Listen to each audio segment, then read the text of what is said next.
پښتون ورجاني سار اخونخیل. تاسو دا وخت ګورئ په یون ټي وي باندې جرم و سزا خپرونه. په جرم و سزا خپرونه کې به کتونکو نن موږ هغه جرم ډسکس کوو، په هغه جرم به خبرې اترې کوو چې هغه زموږ د وړو وړو غلطیانو نه پیدا شي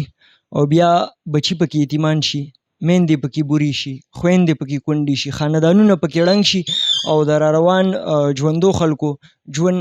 د آرام په ځای حرام شي. کوم جرم دی، څنګه کیږي، د هغې نه مخکې د استاد محترم هارون باچا دغه ټپه واورئ. څوک پر ذات ملکن زی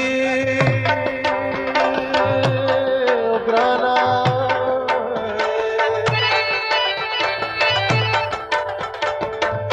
ډېر غریب یاد یار د ټسر زی. د غریبۍ نه تک خو زمونږ د پښتنې خاورې المیه ده چې زمونږ په وسایلو زمونږ اختیار نه دی. خو دا دویمه خبره چې کومه ده په پښتنه معاشره کې د یو پلار دپاره دا خبره په ورځ کې زر ځل مرګ نه ډېره سخته وي چې څوک ورته ووایي چې د پلانکي لور د پلانکي سره لاړه، د پلانکي لور د پلانکي زوی وتښتوله. الله دې د دغه تور نه د دغه نوم نه زمونږ آل اولاد وساتي. پښتو کې دې دپاره معذرت سره وایم یو لفظ استعمالیږي مټیز، نو دغه ټکي نه دی الله مونږ ټول وساتي. ډي اس پي سرکل جندول جناب ناصر خان سره به پې خبرې اترې کوو. اکثر داسې وشي ډي اس پي صاحب به پې هم رڼا واچي چې دغه 365 بي او 496 اے دا زمونږ د خپلو غلطو د وجې نه پیدا کیږي.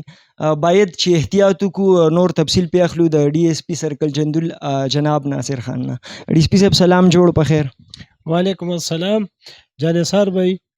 تاسو ته په خیر علي وایو. ډېره مهرباني ستاسو د راتلو مننه. تشکر ډي اس پي صاحب، ستاسو مننه د وخت راکولو. ډي اس پي صاحب دا راته ووایه 496 اے او 365 بي دا ستاسو د خیال او د تجربې مطابق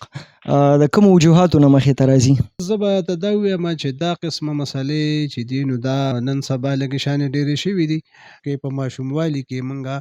والدین فیصله وکړي چې دا لور په ماشوموالي ما پلاني ماشوم له ورکړې ده، بیا وروستو هغه چې غټ شي او بالغ شي نو بیا د هغې په هغه ځای کې خوشحاله نه وي، نو بیا دا قسمه خبره راشي او هغې بیا ناراضګي، نو هغې نه بیا دا د تلو راتلو دا یو سلسله شروع شي. سیکنډلی بچی چې دا نو دا یو ځای کې خوشحاله ده او والدین وایي چې یاره دغه زمونږ د حیثیت نه دي او دلته کې نه ورکو او نه دا به زه پلاني خاندان کې ورکومه، نو هغه هم پکې یو دغه راشي. اسلام هم وایي او قانون هم داسې دی چې یاره بچي بالغ شي عاقل شي نو هغې د مرضۍ چې کوم ځای کې مرضي او هغه شانې وشي نو دا قسمه مسلې به بیا کمې شي. د بچو په والدینو باندې چې دا یو 3 حقوق دي، ذمهوارۍ دي چې یاره یو به دی چې دی نو ښه تربیت به یې کوي او ښه نوم به ورلږدي او ښه رشته به ورله کوي. نو چې والدین خپلې ذمهوارۍ پوره کړي، تربیت ښه وکړي او دغه شانې چې کوم ځای کې د هغې خوښه وي او په هغه ځای کې رشته وشي نو انشاءالله ډېر حده پورې به دا شی کنټرول شي. د ډي اس پي صاحب خبره کتونکو لږه مخې ته وړم. اکثر داسې کېږي چې موږ هغه رشتې په تعلق باندې قربان کو. ملګري څنګه چې ډي اس پي صاحب خبره وکړه اولاد یې لا شوی نه یا شوی او دا فیصله وکړي چې زما لور به ستا د زوی یا ستا لور به زما د زوی، یا که وشوه نو ستا لور به زما زوی له راکړې او که ستا زوی وشو زه به لور در کوم. همدغه چې په تعلق باندې رشته قربان شي. ډي اس پي صاحب په ډېرې ښې خبرې وکړې. ډي اس پي صاحب په کال 2022 کې یعنې په روان کال کې دا قسم پیښې ستاسو په سرکل کې څونه مخې ته راغلي دي او پراګرس پکې څه دی؟ 2022 کې موږ سره د اوسه پورې دا 365 بي او 496 اے 7 کیسز لکه 7 کیسز رجسټر شوي دي او په دې کې چې کومې زنانه وې نو هغه هم بازیاب شوي دي. 9 کسان یې هغې کې وې، 9 واړه بازیاب شوي دي. ملزمان 15 واړه نیولې شوي دي. ځینو ډېرو کې هروغې هم وشولې، جوړې هم کړي دي او کاروای انسدادي هم پکې کړی. وړاندې دی الله خیر کړي. ډي اس پي صاحب په دغه قسم کیسونو کې ستاسو لایحه عمل صحیح طریقه کار هم صحیح او بیا پولیسو ته په دغه کې مسایل څونه راځي، ستونزې څونه راځي پولیسو ته؟ کله چې موږ ته دا قسمه ریپورټ راشي نو موږ فرسټ اف آل په هغې کې چې دی نو پارټیز پابند ضمانت کوو چې یاره د دې ترمنځ څه خون خرابه ونه شي او بس چې الله تعالی ته منظور او هغه شی شوی دی خو چې مزید خاندانونه چې دی نو هغه د جنګ جګړو نه او د تباهۍ نه بچ شي نو موږ هغې کې کاروایي سدا دي په وسیع پیمانه کوو خاص کر چې کومه بچۍ او هغه تللي وي د هغې والدین د هغې رونه ماماګان ترونه ټوله فیملي د افسرانو نه هم دا هدایت دی چې دا خاص کر چې دی نو دی به تیش کي نو دا پابند کوي نو موږ بوت پارټیز چې دی نو هغې کې پابند کوو بیا چې کله موږ ته لاسته راشي نو هغې موږ کوشش دا کوو چې موږ کورټ ته هغې پیش کړو دارالامان ته لاړ شي فرسټ اف آل خو موږ وایو چې یاره بس هلک او جنۍ دي خپله مرضۍ باندې دغه کړی دی څه چې قانون وي هغه فالو کوو نو هغه انکوایریانې پکې شروع کړو که بیا ځینې والدین ډېر زیات یو اصرار کوي نو په هغې باندې بیا موږ ایف آی آر هم وکړو او دا حده پورې چې دی نو پکې موږ کاروایي وکړو او موږ نظر یې په هغې باندې کړي نظر یې په دغه خاندان باندې چې یاره دې چېرته کې څه داسې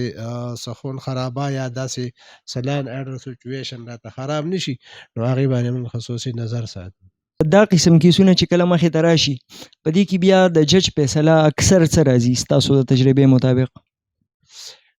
نو ججان صاحبان قانون ته ګوري د هغې مطابق فیصله کوي او د 365 بي چې نو هغه خو لکه اوس دا ده چې یو بچی هغه بالغه ده عاقله ده او په خپله مرضۍ باندې به خوشي خود چې دی نو نکاح کول غواړي یا یې نکاح کړي وي او بیا کورټ ته یا موږ ته پیش شي نو هغه خو بس صفا خبرې هغې کې خو بیا قانون د هغې او اسلام هم دا وینا ده که نه نو بس هغه د هغې رایټ دی هغې کولی شي لکه زه څه وګڼم چې اردو کې هغه یو متل دی چې جب میاں بیوی ہو راضی تو کیا کرے گا قاضي دغه متل ټیک دی؟ یس بس همدغه شان خبره ده ښه په دې حواله باندې تاسو خپلو کتونکو ته څه پیغام ورکول غواړئ چې آیا رشتې په کومه طریقه وشي او څنګه وشي نو د دې مسلو نه به دا خلک بچ شي؟ چې کم بچي دي که هلک دی او که جنۍ ده چې دوی کم از کم هلک او جنۍ خو چې دي د والدینو د فیصلو هم احترام وکړي د خپل عزت هم خیال وساتي د خپل مشرانو د عزت خیال وساتي ځکه چې مشرانو متل کړی دی وایي چې د حیا او د عزت یوه شړۍ زړه که نو 100 کاله به چې دی نو په هغې باندې چې دی نو ستا خاندان او ستا کور چې دی 100 سال به په هغې باندې وخت تېرېږي په هغه عزت کې خو که یو ورځ د بې غیرتوب چې دی نو تېره کړله نو 100 سال به بیا ستا د خاندان او د فیملي نه هغه د بې غیرتوب نوم نه ځي نو زه وایم چې سړی خو اول هغه خپلې پښتو ته د خپلې علاقې پښتو ته وګوري د خپل مور پلار نه نیکه او خاندان هغه دغه ته وګوري چې داسې قدم پورته نه کړي او که بیا ډېره مجبوري او د دې دغه نو بیا والدینو له پکار دي چې په خپله دغه کې لږ لچک واچوي او د چا حیثیت ته هم نه ګوري چې یاره حیثیت یې دا دی زه دلته لور نه ورکوم او نورو خبرو ته هم نه ګوري او د خپل ځان باندې په خپله باندې یو دغه راواچي او چې کوم ځای کې لکه بچیان چې دی نو راضي دي یا مرضي یې ده چې هغه ځای کې رښتې وشي نو زه کم از کم د بېعزتۍ نه خو به یو خاندان بچ شي یا د یو دشمنۍ تباهۍ نه خو به بچ شي که انشاءالله بل دا ده چې زه یم چې والدین داسې وکړي چې کم از کم رونه والدین کور کې چې څومره فیملي ممبرز دي چې هغه د خپلو کشرانو سره که هغه هلکان وي او که هغه کور کې بچیانې وي چې هغې سره چې دی نو مینې سره پیش راځي هغې ډانډ ډپټ نه کوي هغې ته چې دی نو مطلب دا دی څه پیغورونه میغورونه یا د شیزونه نه کوي نو هغه ډسکرج کېږي نو او هغه په ځینې قدم پورته کولو باندې یا ځینې سټپ اخیستو باندې چې دی نو هغه نه راځي نو که چېرته دې له رسپیکټ ورکړي مینه ورکړي دا فیملي ممبرز چاردیوارۍ کې چې څومره دي نو نه به زوی داسې یو حرکت کوي او نه به چې دی نو لور داسې یو حرکت کوي نو والدینو ته فیملي ممبرز ته دا هم یو اپیل دی چې مس بیهیویر نه دي کول پکار دي سره چې دی نو محبت سره مینې سره او شفقت سره پیش راتلل پکار. کتونکو تاسو چې څنګه وکتل ډي سي پي صاحب په خبرو کې څه پرې نه ښودل دا خبره پکې زما ډېره خوښه شوه چې بچو له مینه ورکول پکار دي ځکه چې یو جینۍ ته یو پردی هلک ووایي چې ته څومره ښکلې نو هغه دونه اماده شي چې د هغې سره وتو ته تیاره شي نو که چېرته موږ بچو له په کور کې دا مینه ورکړه چې که هغې پخلی وکړو لږه کمی پکې هم و خو موږ ورته ووایو چې نه ډېر ښه دی ډېر ښکلی دی پخ کړی نو بیا به انشاءالله دا قصې مخې ته نه راځي. په دې سره کتونکو زموږ نننۍ خپرونه د جرم و سزا پای ته رسي. زه ستاسو پښتون اور جان نثار اخوندخیل ستاسو نه غواړم اجازت. الله پامان.